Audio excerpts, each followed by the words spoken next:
sinuosa, prodigiosa, criadora, imensa, litorânea, sertaneja, mãe, complexa, simples, atlântica.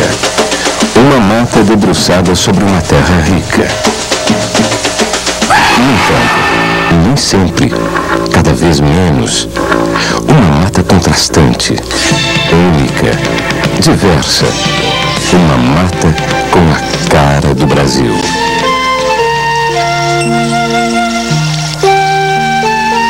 A Mata Atlântica é uma floresta debruçada sobre 17 estados brasileiros e que já chegou a ocupar 15% do território nacional. O berço, nem sempre esplêndido, mostra o país dos contrastes.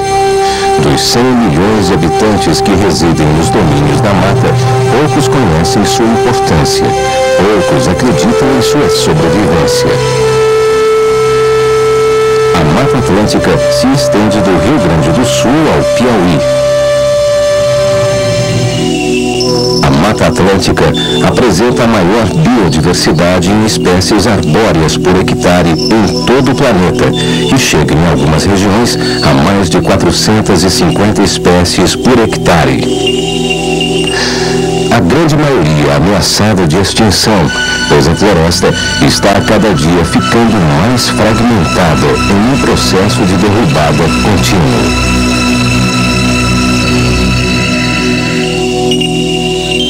A mata não é rica apenas em espécies arbóreas, é berço de centenas de espécies de animais.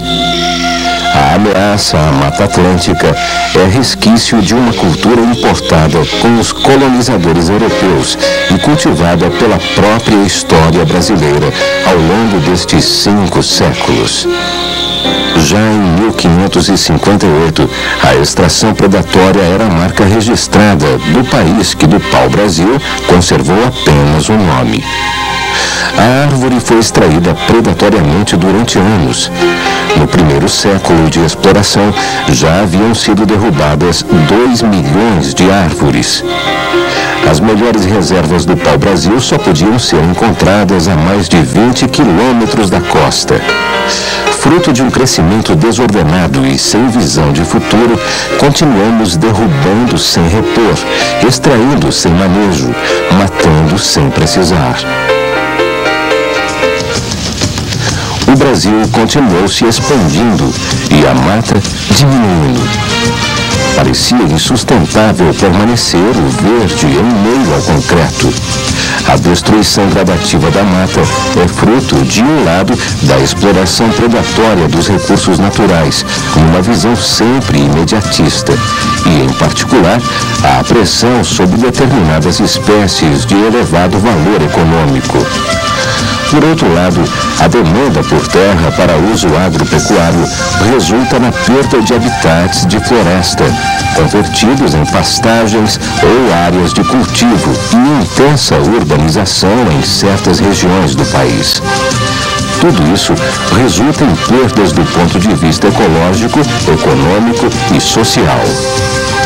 Identificar os aspectos socioeconômicos do manejo dos recursos da floresta e a inserção deles no mercado da economia nacional é uma necessidade urgente. Para conservar a Mata Atlântica, você tem 2 grandes estratégias. Por um lado, conservar in situ, criando as áreas protegidas, unidades de conservação. Por outro, é sabendo utilizar os recursos florestais, os recursos nativos dessa floresta. Nos 14 estados que hoje estão reconhecidos como reserva da biosfera da Mata Atlântica, nós queríamos e precisamos de ter informação sobre não só o que é explorado, mas como que é explorado de maneira predatória ou com algum manejo de forma sustentável, e nós precisamos gerar conhecimento também sobre quem são os agentes desse processo, quem é que extrai, quem é que planta, quem é que comercializa, o que é exportado ou não, e o que significa isso do ponto de vista econômico, de geração de emprego, geração de renda e de geração também de divisas para o país. Falar em Mata Atlântica é falar do gaúcho que traz em suas raízes a cultura do chimarrão. É a erva mate que gera mais de 700 mil empregos, tanto quanto a indústria automobilística, e movimenta 180 milhões de dólares por ano.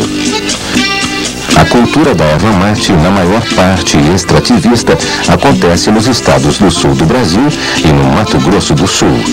São 549 municípios, 180 mil propriedades familiares, mais de 700 empresas. A nossa região é uma região privilegiada na área de erva mate, tendo em vista que ela gera muitos empregos e ela mantém a grande maioria dos pequenos agricultores em suas propriedades, gerando empregos e economia para a nossa região.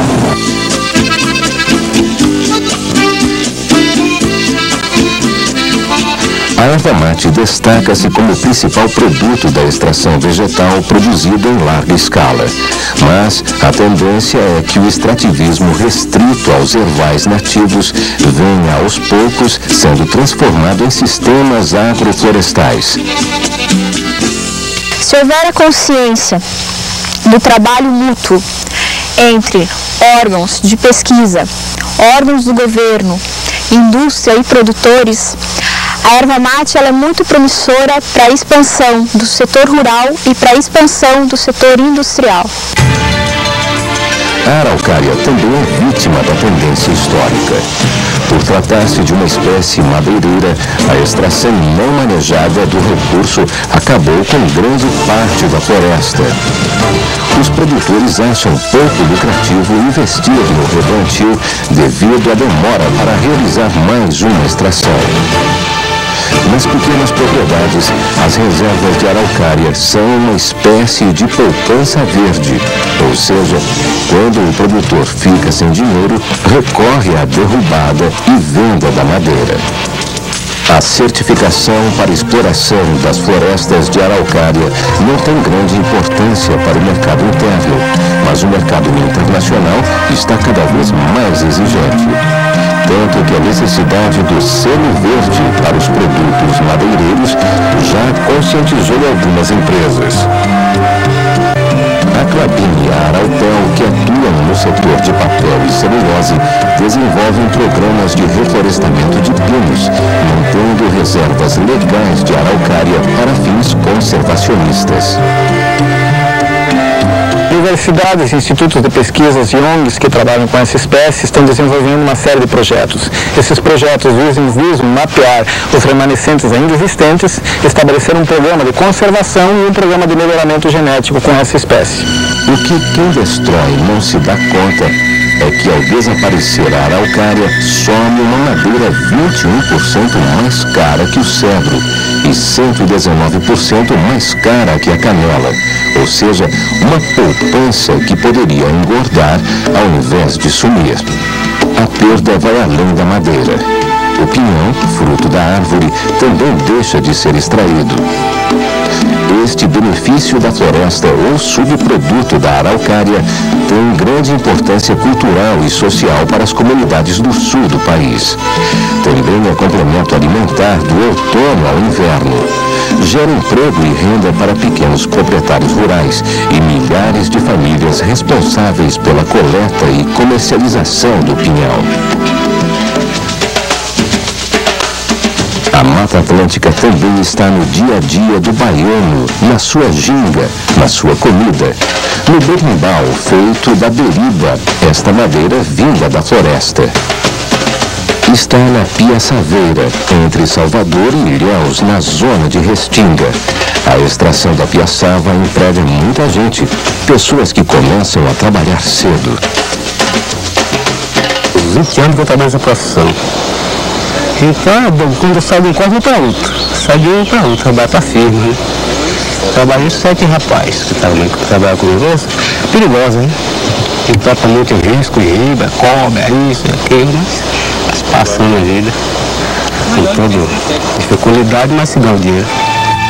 Além de ser usada para fabricar vassouras, a piaçava passou a ser utilizada na cobertura de choupanas e cabanas no litoral, aumentando a importância econômica e social da atividade.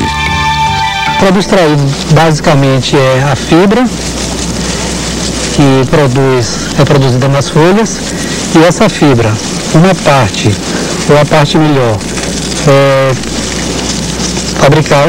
utilizada na fabricação de vassouras, e o restante, que seria jogado fora, hoje bastante utilizada, tem um preço bastante alto, que eles utilizam na fabricação de coberturas para choupanas, cabanas, principalmente nessa região litorânea. A mata, que hoje está reduzida a apenas 7% do território original, também está presente no xaxim, extraído de forma predatória, especialmente no interior de Santa Catarina.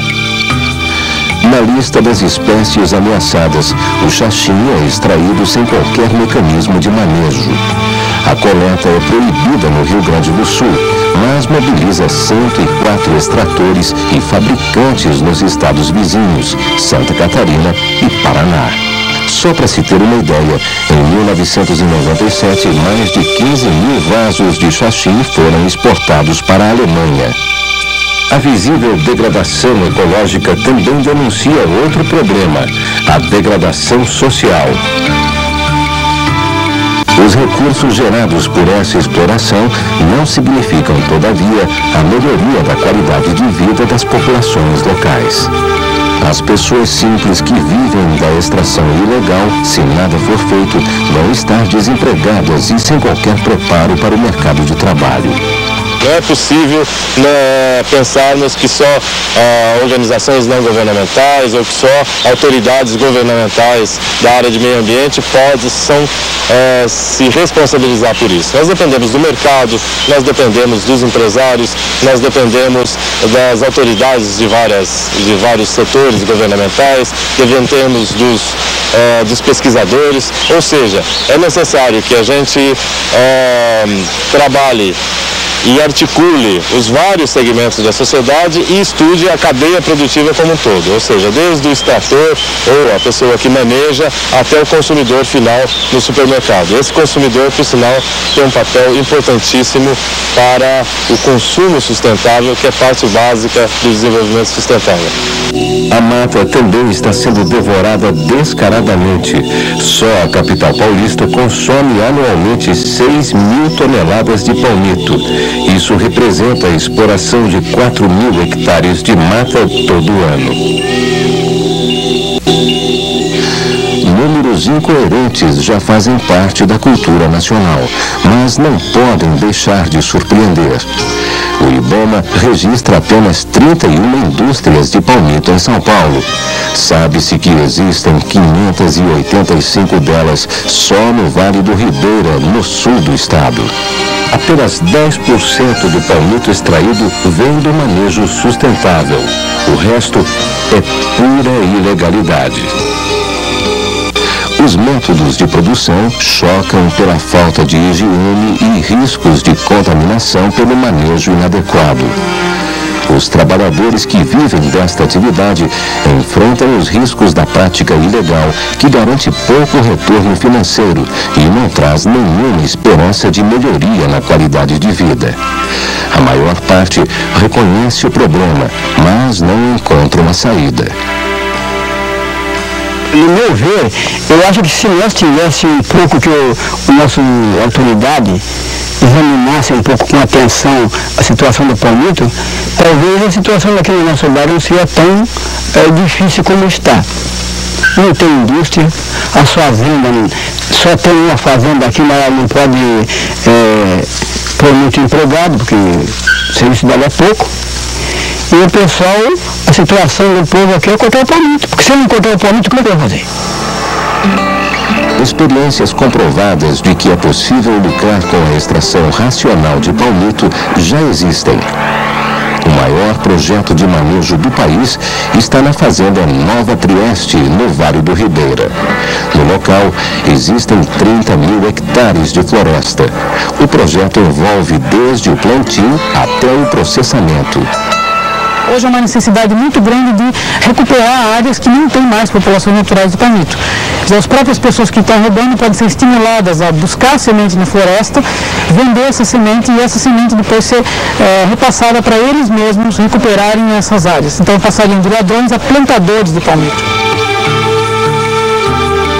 O caju é outro fruto da Mata Atlântica, na zona costeira do Nordeste. Em 30 anos, a área de cultivo do caju passou de 53 mil hectares para quase 700 mil.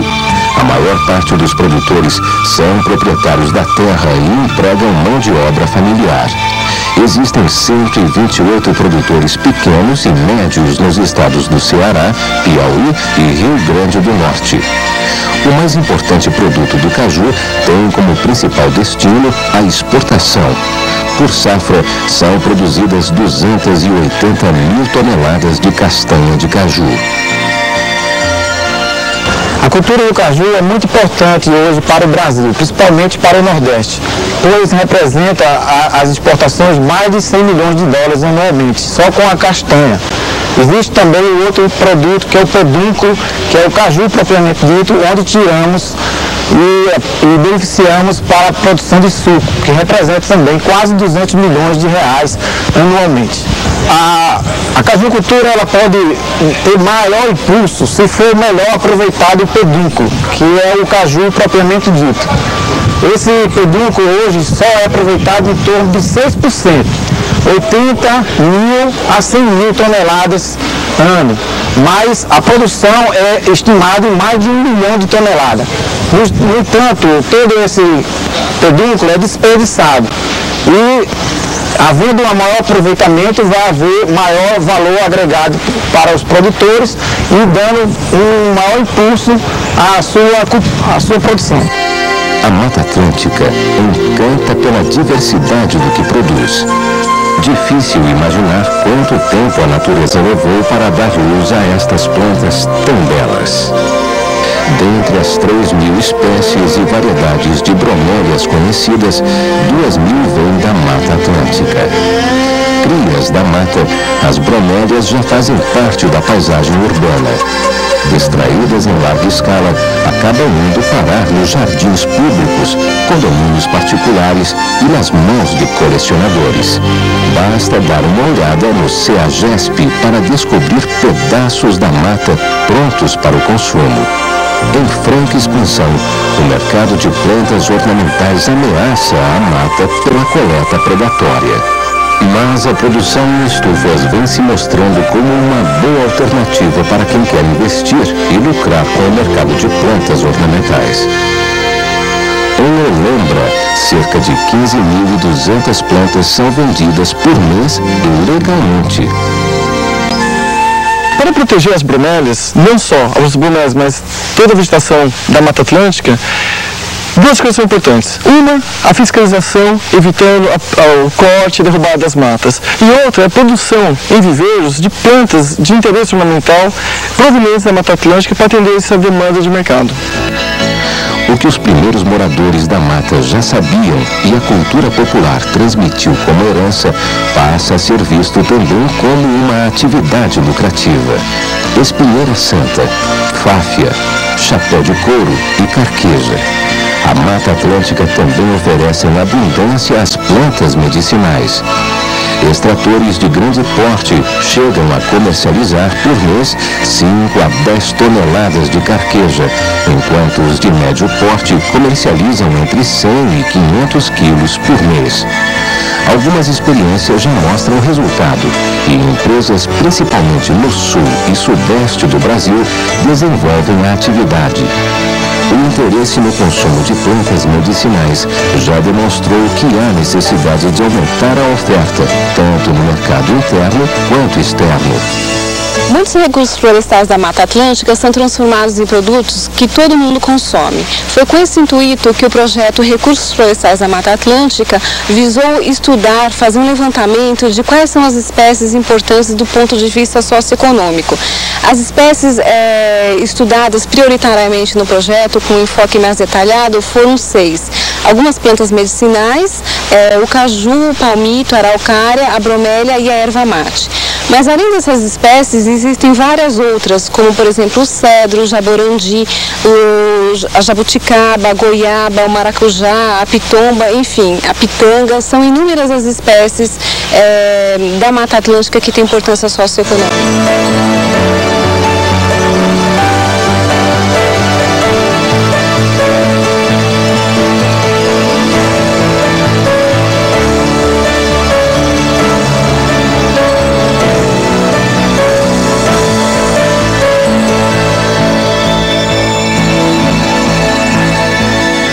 A Mata Atlântica também é lazer e diversão. O ecoturismo, que atrai milhares de pessoas de diversas partes do mundo e gira cifras gigantescas, é mais uma oportunidade viável. Pessoas que buscam a paz que a mata oferece já descobriram o caminho.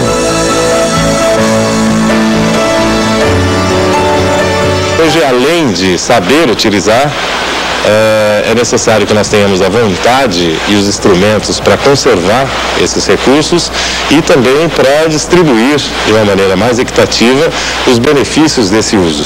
O ecoturismo é uma forma cada vez mais importante e para isso é preciso conservar não só a mata, mas também os outros recursos, as cavernas, as cachoeiras, os rios limpos, etc. A Mata Atlântica tem caminhos ainda não descobertos. Usando